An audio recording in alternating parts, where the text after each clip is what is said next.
I wasn't planning to stop by that day. Christmas was always a mess in our family, and honestly, I'd been trying to keep my distance. But something told me I needed to drop off the envelope, early the cash I'd promised for utilities. My dad, Martin, had been asking for it all week, and I figured if I delivered it in person, maybe, just maybe, I'd get a smile that wasn't forced. When I opened the door, I heard laughter before I even saw them. My heart stopped. There was my father, perched on the recliner like a retired king, and my mother, Joanne, not bedridden like she claimed, playing happily with my brother Ethan's three kids on the floor. She looked healthy, rosy cheeked. She even had makeup on. Her voice was animated. She laughed, and suddenly I couldn't breathe. Just 2 days ago, she had told me she was too weak to watch my daughter, Nora. She'd sounded frail over the phone, coughing for dramatic effect, explaining how she couldn't risk her health for an overnight babysitting favor. But here she was, watching three kids without missing a beat, while I stood at the doorway with money in my pocket and disappointment building like a scream behind my ribs. Joanne turned her head and saw me. Her smile faltered, just for a second, before she replaced it with that chipper mask I'd grown up resenting. "Oh, Claire, what a surprise," she sang, like I was the one crashing a party. I didn't say anything, not at first. My mouth went dry. My hands clutched the envelope a little tighter. The lights, the tree, the fake warmth, all of it felt like a bad play I was never meant to be part of. "You said you couldn't watch Nora because of your health," I said. My voice cracked. I didn't care. The room fell silent. Martin sank deeper into his chair. Ethan kept his eyes on the TV. Joanne blinked, then reached for some script about different circumstances. That was the moment it all clicked. This wasn't about health. It never was. It was about control. For years, I'd been the one paying the bills. Quietly, without thanks. Ethan? He never paid a dime. But somehow, Joanne always had time and energy for him. His kids, his life. I was the fallback, the invisible one, the wallet. And that day, standing in that overly warm living room, I realized something terrible. They didn't need me. They just needed what I gave them. So I made a choice, a clean one. I didn't wait for an apology. I didn't expect one. Instead, I dropped the envelope on the side table like it was radioactive and turned to Ethan. "So, let me get this straight. Mom's too sick to help me for one night, but she's perfectly fine running a daycare for you?" He shrugged. The same lazy, dismissive shrug he's been doing since we were kids. "Claire, don't be dramatic. Mom was just trying to be careful." Careful. That word did something to me. Careful is what I had to be juggling work, parenting, and their bills. Careful is what I was every time I planned around their excuses. Joanne rubbed her temples like my voice was the problem. Not the lie she told. It's just, "Ethan's on his own," she muttered. "So am I," I snapped. "Tyler and I both work full-time. We don't have backup. But sure, let's bend the rules for the golden boy." Martin shifted uncomfortably, but he still didn't say a word. Not then. Not ever. I stared at them, my family, and realized I was the outsider in a play I didn't audition for. Every piece of kindness I had shown had come with strings attached to my wallet. Every gesture from them had a double standard. They didn't love me. They used me. I didn't explode. I didn't cry. I just turned to the door. Joanne called out after me. Ethan said something snarky, probably about how I was always too sensitive. Martin stayed silent, like always. But I was already gone. That night, I told Tyler everything. I laid it all out while Nora slept upstairs in her dinosaur pajamas. He didn't look shocked, just quietly angry on my behalf. He asked what I wanted to do. I said, "I'm done." He nodded, "Then be done." And the next morning, I was. I logged into every account: utilities, rent, the grocery subscriptions I'd set up for them, and I shut them down. No drama, no warning, just silence and clicks. Then I sent one final message to Martin's phone. "You're on your own now. Good luck." Blocked. I expected silence. What I got instead was a full-scale meltdown. The first few hours after I blocked Martin's number were quiet, almost unnervingly so. I thought maybe they'd gotten the message. Maybe, for once, they'd take it like adults. But no. That was wishful thinking. By lunch, the missed calls started piling up on Tyler's phone. They couldn't reach me, so they tried him. He declined each one with the kind of quiet satisfaction that made me love him even more. I watched his face as he silenced the fifth call in 10 minutes and said, "They're not your responsibility. Let them figure it out." By dinner, the emails began. Desperate ones. Guilt-soaked monologues, typed in all caps, full of phrases like family doesn't abandon each other. How could you do this to your own father? The irony was so thick I could barely breathe. Joanne even tried calling my office line at the bank. My assistant forwarded the voicemail. I listened to it once, just to hear how far she'd go. There it was, her trademark tear-choked voice, begging for a moment of clarity and saying, "I never wanted to burden you." If I hadn't lived the last 30 years, I might have believed her. Then the real show began. 3 days after the cutoff, Joanne went public. Facebook, of course. She posted a grainy black and white photo of her holding Ethan's daughter. When she was born, yes, not even my daughter, and wrote a caption that read like a Hallmark villain monologue. This Christmas, my heart is heavy. A mother should never feel unwanted. I did my best. I sacrificed. I loved. And now I'm left in the dark, literally and figuratively. The comments came in fast. The aunts, the cousins, the neighbors who watched her garden every morning for years and still believed she was too sick to lift a bag of flour. Some offered sympathy. Some didn't. I didn't respond. Instead, I wrote my own post. No photos, no dramatics, just cold truth. For those wondering, I supported my parents financially for years. I asked my mother to babysit my daughter for one night. She said she was too sick. 2 days later, I found her watching my brother's kids. Perfectly healthy. I've since stopped paying their bills. They are not victims. They are just no longer my problem. I didn't tag them. I didn't need to. The internet connected the dots for me. What followed was delicious. I won't lie. The same relatives who once told me to be more understanding suddenly had a lot to say about Joanne's selective fragility. One of Martin's old coworkers even commented that he saw him buying whiskey and steaks 2 days before the Facebook sob story went live. Said he looked real chipper for a man apparently abandoned by his daughter. Ethan took the biggest hit. His image as the charming, single dad started to unravel. Turns out, people had questions, like how he managed to go on 3 vacations last year but couldn't afford to chip in for rent, or why Joanne always seemed to be the one running his household while he lived streamed video game commentary at 2 a.m. And then silence. No more voicemails, no emails, not even passive-aggressive memes, just digital dust. I thought maybe it was over until the knock. It was a Friday night, cold.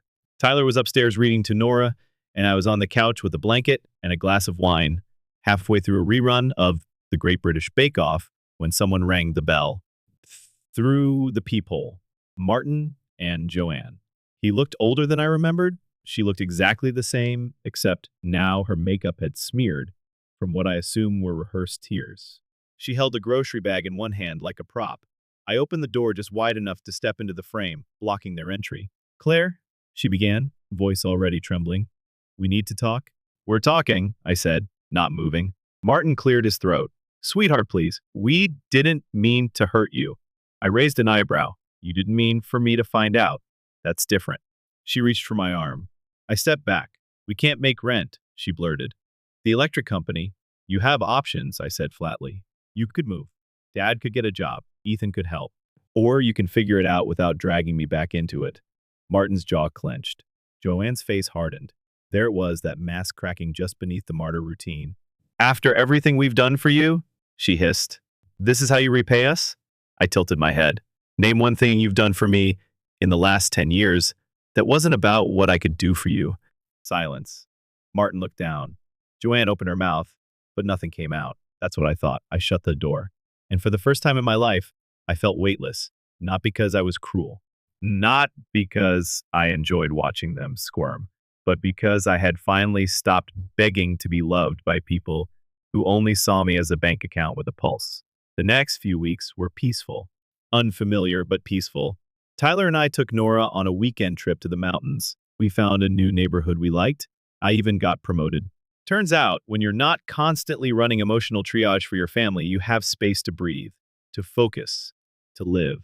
But of course the drama found its way back. Martin and Joanne were apparently being evicted. Ethan had gone suspiciously quiet. The rumor mill spun faster than ever. And still, I didn't flinch. Because, for once, I knew I wasn't responsible for their story. I had started writing my own. It started like any other Tuesday: bills, grocery flyers, holiday coupons, and one card. No return address, but I didn't need one. The handwriting on the envelope was burned into my memory, loops and curls that always looked too perfect to be real. I opened it. Inside, a generic holiday card with a family photo taped in. Martin, Joanne, Ethan, and his kids. Smiling, like nothing had ever happened. On the back, 3 handwritten words. We miss you. No apology. No acknowledgement. Just erasure with a ribbon on top. I dropped it in the trash, right between a flyer for canned soup and a store's ugly sweater sale. Then I'm back to stringing lights on the tree with Tyler and Nora. We laughed, we sipped cider, we argued over whether the star or the angel belonged on top. Spoiler, Nora won. She always wins. And just when the night started to feel warm again, ding-dong, the doorbell. I froze with a handful of tinsel in one hand. Tyler moved first. He kissed my shoulder, murmured, "I've got it," and walked toward the front door. From the hallway, I heard low voices. Not raised, not angry, just tentative. Tyler came back a minute later, his expression unreadable. "It's your dad," he said. "Just him." I blinked. Martin. Not Joanne. For a second, I thought about hiding upstairs, letting him stand there until he gave up and left. But something inside me, it wasn't compassion. Not yet, but maybe curiosity nudged me forward. He stood just inside the doorway, hands shoved deep into his coat pockets, eyes on the floor like a schoolboy waiting to be scolded. He looked smaller somehow. Older. Not in a pitiful way, just human.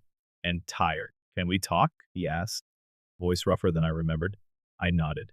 Said nothing. We moved to the living room. The tree blinked silently between us, half decorated and cheerfully oblivious. "I didn't tell your mother I was coming," he said after a while, eyes still fixed on his shoes. "She'd be furious if she knew." That got my attention. "Then why are you here?" He took a breath, one of those shaky ones that come just before the truth finally breaks through. "Because I owe you an apology," he said. "A real one. I didn't interrupt. Didn't make it easy." He swallowed. "I failed you. Not just recently. For your whole life, I felt that. Deep. I stood by while your mother favored Ethan. I watched her lean on you for everything: money, support, childcare, and gave you nothing back. I saw it. All of it. And I didn't say a damn word. Still, I said nothing, just listened. Let him sit in the silence he had earned. It was easier to keep the peace," he continued, "to let her have her way than to fight about it. I thought I was being smart, non-confrontational, but really, I was a coward." My throat tightened unexpectedly. "I don't expect forgiveness," he added quickly. "I just needed to say it. You were right to walk away. And I'm proud of you for having the courage I never did." That last line caught me off guard. Pride? From Martin? The man who never so much as looked up when I brought over bags of groceries or paid the electric bill. I didn't cry, but something inside me cracked, not from pain, but relief. I leaned forward, elbows on knees. "So, what now?" He looked away. "We're moving in with Ethan." I actually snorted. "Joanne's idea, I assume?" He winced. "Yeah, and Ethan's not thrilled." "Of course not. Because Ethan, for all his smugness, had never actually wanted to carry the weight I'd been holding. It was easy to play the golden child when you never had to shine on your own." "Shocking," I muttered. "He finally gets what he always thought he wanted." Martin actually laughed, a small, tired sound, but genuine. "Yeah." Didn't take long before they started clashing. She doesn't like his girlfriend. He doesn't like her rules. I stared at him for a second. "So why are you here? Really?" He hesitated. Then he looked up, straight at me. "Because I can't undo the past, but I don't want to pretend it didn't happen. And I wanted you to hear from me that you were never crazy. You weren't imagining it. It was unfair. You deserved better." There it was. The sentence I never knew I needed. We sat in silence for a bit. The kind that didn't hurt, just sat with us. Eventually, he stood. I should go. Joanne's probably wondering where I am. He walked to the door, but paused on the threshold. Turned back. "Merry Christmas, Claire. That little girl upstairs, she's lucky. You're a better parent than I ever was." Before I could respond, he stepped into the cold and disappeared down the front steps, snow crunching under his feet. I stood there for a while after the door closed. Not crying, not angry, just surprised. Not because everything was better, not even close, but because the one person I thought would stay silent forever finally chose to speak. Tyler found me in the hallway. He didn't say anything, just wrapped his arms around me. And for the first time in a long time, I felt still, not fixed, but grounded. And that was enough. Life didn't become perfect after that night. It just got quieter. Tyler and I finalized the offer on a small house at the edge of town, modest, cozy, with a big yard for Nora and a decent elementary school just blocks away. We moved in early spring, before the last frost. Nora learned to count to 20 and back. She asked if our new place came with a garden like Grandpa's, and I told her no, but maybe we'd build one together. It felt like healing. Martin kept his distance. A few calls, short ones, mostly updates, nothing dramatic, nothing loaded. We didn't talk about Joanne, we didn't talk about Ethan, and honestly, that was fine by me. Then one day, a message popped up from an unknown number while I was standing in the checkout line at the pharmacy. "It's Ethan, can we talk?" I stared at the screen for a long time. It had been months since the explosion, since the last time we spoke in that living room, him smirking, me shaking, our mother still pretending she was too sick to help, but apparently healthy enough to micromanage his household. Why now? I didn't respond right away, but something told me to say yes. We met at a coffee shop near my new office. Neutral ground. I got there early, ordered tea, and sat by the window, watching the steam rise in soft spirals. When he arrived, I barely recognized him. No smug expression. No designer hoodie. Just jeans, a wrinkled flannel, and exhaustion in human form. He looked real. "Thanks for coming," he said, sliding into the seat across from me. I didn't say anything at first. Just raised an eyebrow and waited. "I wanted to apologize," he started. Now, that was new. "I was awful to you, I know that." I sipped my tea, quiet. "I let Mom play favorites, let her lean on you while I coasted. I knew what was happening, Claire. I just didn't care enough to stop it. I thought she's helping me, so who cares? You always seemed fine." Strong. That word strong landed like a slap and a hug all at once. I figured things would be easier when she and Dad moved in. Maybe they'd help with the kids. Maybe I'd finally get a break. He laughed bitterly. They didn't help. She criticized everything. My parenting, my cooking, how I folded towels. And Dad? He just sat in front of the TV like a ghost.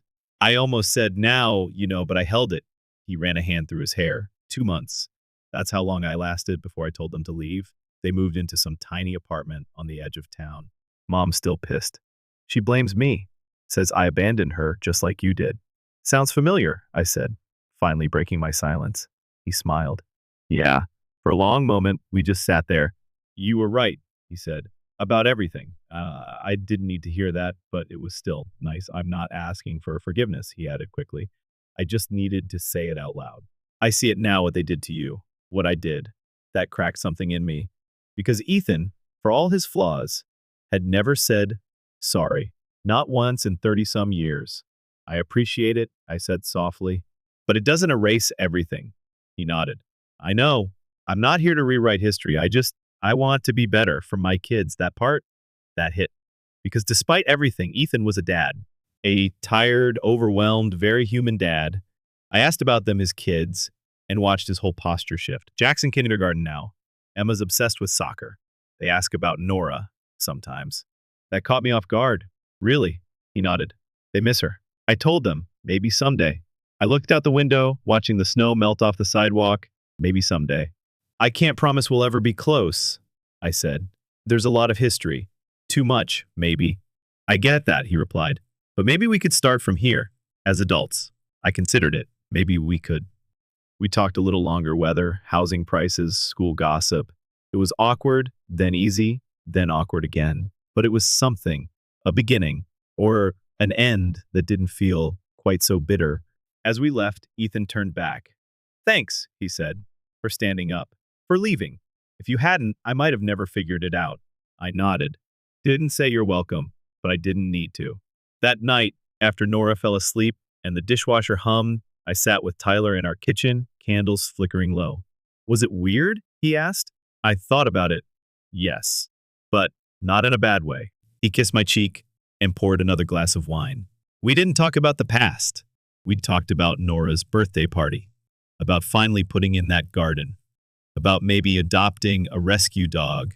And somewhere between laughter and silence, I felt at peace. Not closure, not forgiveness, but peace. Because I had made the break, set the boundary, spoke the truth, and let it echo without chasing an apology. I wasn't the backup plan anymore, not the fixer, not the forgotten one. Just Claire. A mother, a partner, a woman finally living on her own terms. And that after all these years was more than enough.